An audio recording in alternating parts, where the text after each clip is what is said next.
Welcome to Healthy Living. I'm Lori Johnson. Thanks for joining us. Our topic today is mommy wine culture, a very popular and disturbing new trend in parenting. My guest is Celeste Yvonne, author of the new book, It's Not About the Wine, The Loaded Truth Behind Mommy Wine Culture. Celeste, great to see you. Thank you so much for being here. We appreciate your time. Thank you, Lori. I'm glad to be here too. So you're a young mother, and a lot of people in your age group know what mommy wine culture is. But for the rest of us we raised our children a long time ago, this is kind of a new phenomenon. And we might catch glimpses of it when we go to Target or if we're online and we see, the wine glasses that say mommy's sippy cup or baby onesie that say I'm the reason mommy drinks wine and things like that. It's sort of funny from the outside, but there's a very, very sad and very serious truth behind it, right? There is. And I want to be clear that mommy wine culture isn't someone who happens to be a mother enjoying a glass of wine. That's not what I would consider mommy wine culture. I would consider mommy wine culture the social narrative that implies or jokes that mothers need wine to cope with the challenges of raising our children. But that actually is the message these days. And, mothers, young mothers in particular, look to each other for advice and sort of direction. And this is what they're hearing. And other mothers are saying, yes, you need to drink. We all need to drink when we get together with our kids, if we have play dates or if we go to the zoo and whatnot. And that's what's being propagated these days, right? Right. And it's in my own experience, when I came home from the hospital with my first baby, feeling exhausted, scared, confused, I kind of looked around me to see, what do my friends, what's their advice? What are their suggestions? I went to social media. I looked there. Everywhere, from every angle, was coming at me that wine was the answer, that mommy needs wine. And I took that with a grain of salt because I knew that that wasn't going to solve all my problems.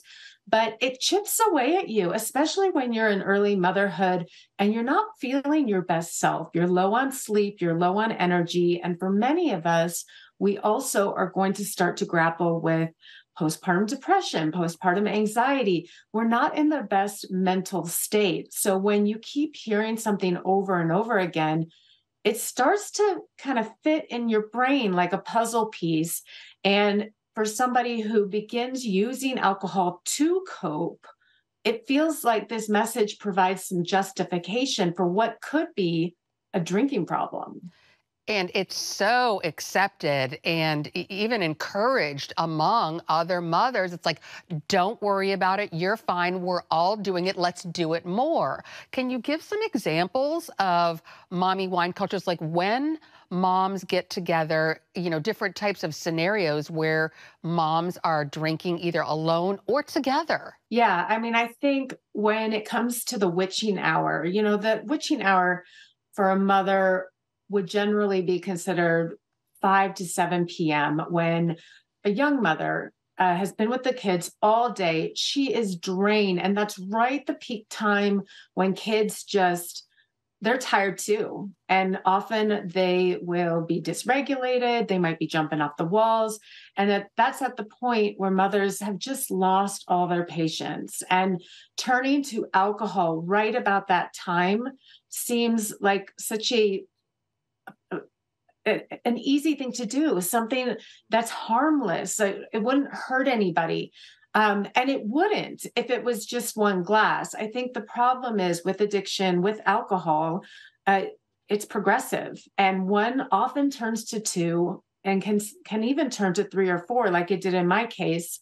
And what felt innocent and a necessary coping mechanism becomes dangerous pretty quickly. Well, what made you decide to stop drinking? I reached a place where I realized the line between want and need in my own alcohol use was getting smaller and smaller. I started to see that my parenting was becoming more strained. I wasn't really showing up for my kids the way I wanted to show up. I had always wanted to be a mother. And here I was now in early motherhood, and all I wanted was to get to 5 o'clock where I could have my drink and get to the kids' bedtime where I could put them down and just be done for the day. I wasn't enjoying motherhood the way I always envisioned myself to do it. And I saw alcohol as really feeding into a lot of the problems I was experiencing. I would wake up with hangovers, not feeling good, not feeling ready to parent, not even wanting to parent. I was exhausted and drained. And I saw that alcohol was becoming more of a problem than a solution. And that's why I decided to quit. And how many other mothers do you think might be experiencing something that you went through? Oh, so many. I'm a host for Sober Mom Squad, and the Sober Mom Squad was born out of the pandemic when I think mothers really bore the brunt of now we're homeschooling, the mental load of motherhood, all these things, being isolated at home with our families. We saw alcohol use really spike in that time. They were desperate for reprieve. They were looking for answers, and they were not finding them in alcohol, because alcohol, once you get to two or three or more drinks, it does become a big part of the problem.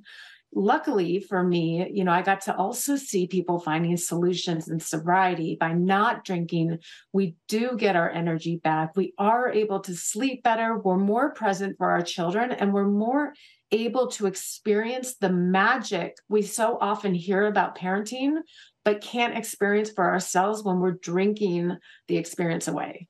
Sober Mom Squad, talk to us about what exactly that is and how people can get involved with it. Yeah, so it is a group that was born out of the pandemic, but still going strong. They have several meetings every day. They've got an app that you can join in, and it's open to anybody who considers themselves exploring a sober lifestyle or curious about a sober lifestyle and identifies as a mother.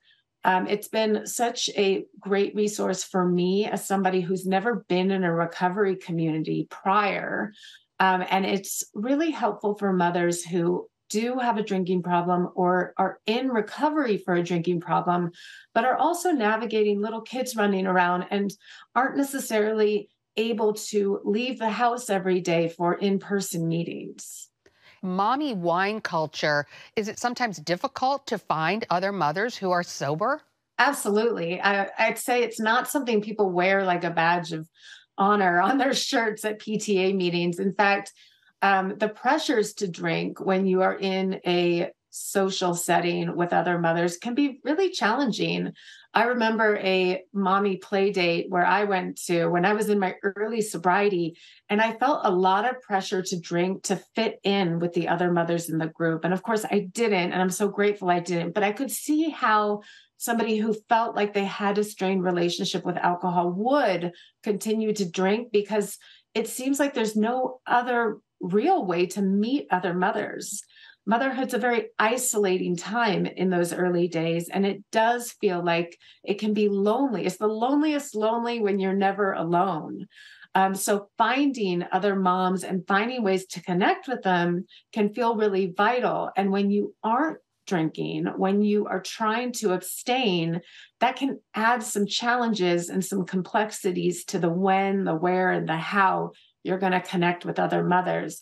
I think the more we speak about sobriety or sober motherhood, the more what I hope will be inclusive when other mothers are having these gatherings, when we are at the PTA meetings or wherever it is, and people are joking about needing alcohol.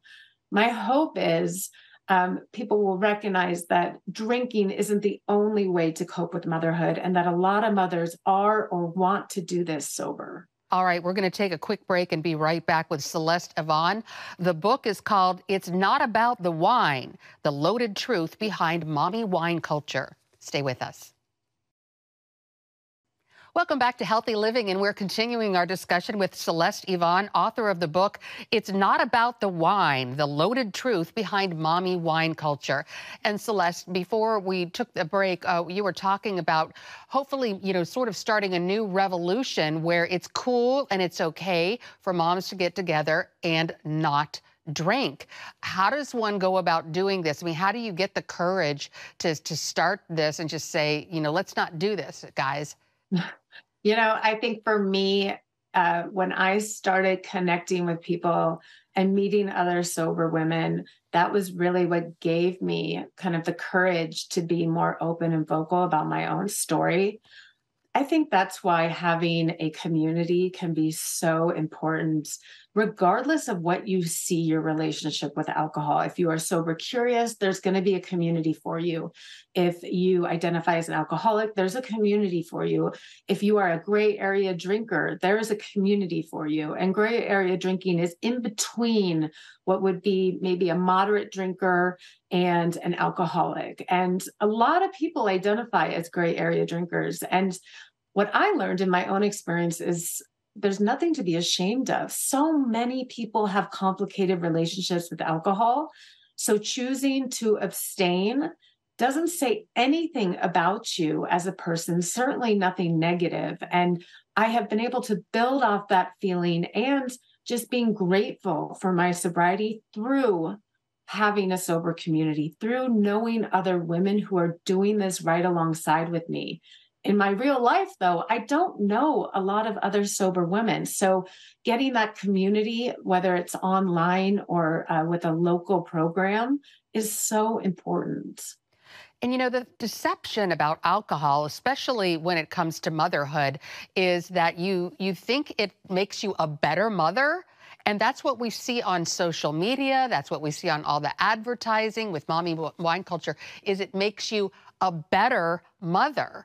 But it actually has the opposite effect, doesn't it? Yeah. And if you look at the science of alcohol, it is alarming because a lot of the things we think alcohol does do for us is, in fact, doing the opposite. Alcohol is proven to increase our anxiety. We know hangovers can make you feel awful. Well, that's because it's essentially our body detoxing from the alcohol we put in our system.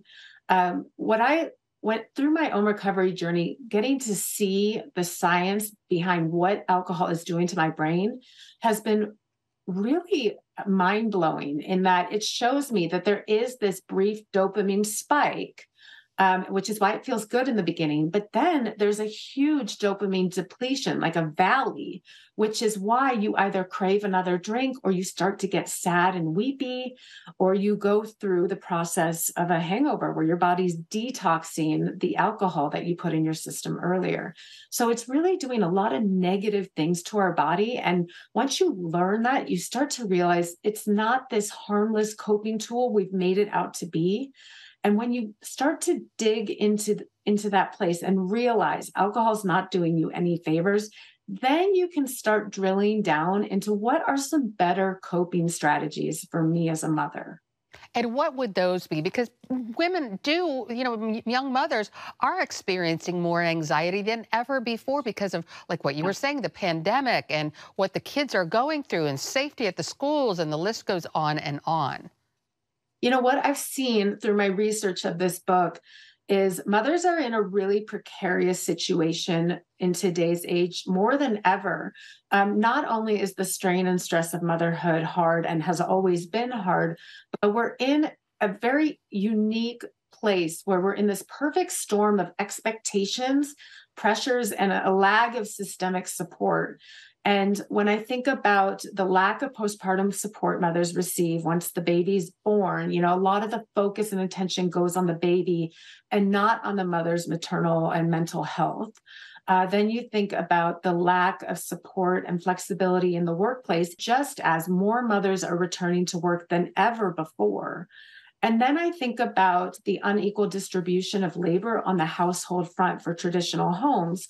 We've got a lot of women returning to work, but they're in a traditional home where the expectations that they're in charge of running the household is still there. There's not a shift. There's not a more level distribution between a husband and wife in a traditional home. And that weighs on us for obvious reasons. So you think about the mental load of motherhood, which is that, that ticker in your brain of all the things you need to be doing. And it's heavy. It's probably heavier than it's ever been. So when I see the stats that show more women are drinking than ever, I see all these things and it makes sense. Like I can see why we are in this place where we feel desperate for a crutch. We need something to kind of soften the blow of what feels like this gut punch of so much stress and strain on mothers, maybe perhaps more than ever before. Absolutely. The stress is real, but the answer is not alcohol. All right, we're going to take another break and be right back with Celeste Yvonne. The book is called It's Not About the Wine, The Loaded Truth Behind Mommy Wine Culture. Stay tuned. Welcome back. We're talking about mommy wine culture with Celeste Yvonne, author of the new book, It's Not About the Wine. And, Celeste, you were talking before about the amount of alcohol that some women are drinking, and it's a lot and gets more and more as time goes on. And yet the CDC says women should not be drinking very much alcohol at all. Talk about some of the health problems that come from drinking too much alcohol for women. Yeah, I mean, the stats are alarming that we're seeing that more women are drinking than ever. We're seeing an increase in ER visits to women in this mid-age range of, I'd say, 30s to 50s. And that's going up. It's been going up for several years, but it went up even faster since the pandemic. You've got the hangovers, you've got the foggy brain, even on top of the foggy brain that already comes from motherhood itself. It does impact your sleep. It impacts your energy. All these things we so desperately need in motherhood. We are negatively impacting it with alcohol. And then you're seeing more long-term implications, health implications that can lead to lifetime complications or early death. This is not a harmless coping mechanism in any way, shape, or form. And the CDC is finally showing us that there really is no safe amount to drink, despite the cognitive dissonance we've had collectively for so long that some amount of alcohol is considered safe. And it puts you at risk not only for some of the things you mentioned, but also actually increases your risk for a number of different types of cancer as well. You talked before a little bit about, the distribution of labor within a marriage, oftentimes where you have two parents who are working, and yet the mother is the one who's doing 80% of the domestic stuff. She's making all the lunches, she's making all the doctor's appointments, doing the shopping and whatnot. So can you talk about some ways that the fathers can help out to eliminate this anxiety that the moms are feeling? Yeah, and I also want to say there are so many fathers out there who want to do more, but it's kind of this vicious cycle because for mothers, we have these impossible parenting standards that we put on ourselves or society's put on us to do it all and make it look easy.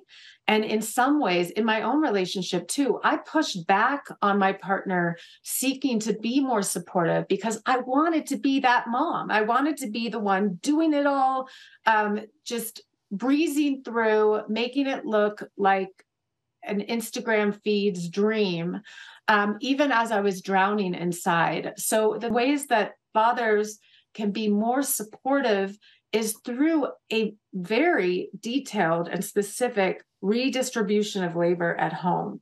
And that can look like literally going through all the tasks that needs to get done in a household, down to cleaning, down to organization, down to childcare, driving. I mean, all the things that go into the day-to-day that help you and your family swim smoothly, and matching it up better so it's more aligned and more equal.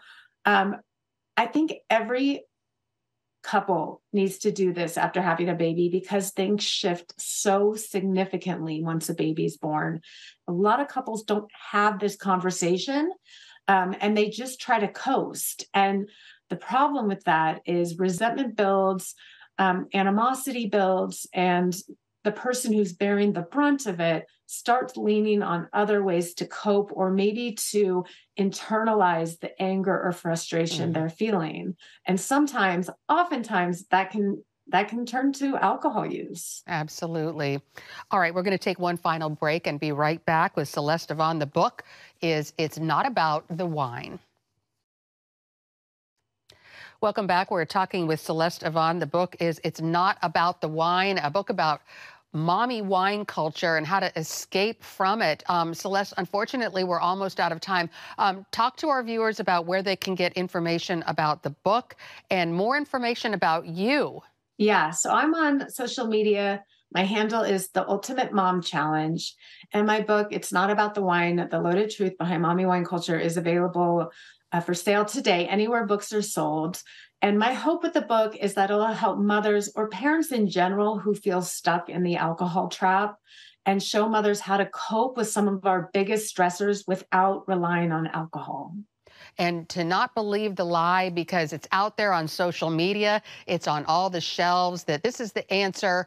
Drinking wine is the way to get through motherhood. And what a sad message to tell the children that I need to drink because of you, right? Right. It sends such a negative message to our children. And I want people to know there's something beautiful about being sober. It's not deprivation. Sobriety is liberation. Indeed. All right. Well, once again, the book is called It's Not About the Wine, The Loaded Truth Behind Mommy Wine Culture. Celeste Yvonne, thank you so much for writing the book, for being a resource for women who need to get out of this lifestyle. We appreciate your time today as well. Thank you so much, Lori. And thanks to you for joining us for this edition of Healthy Living. I'm Lori Johnson, and we'll see you again next week.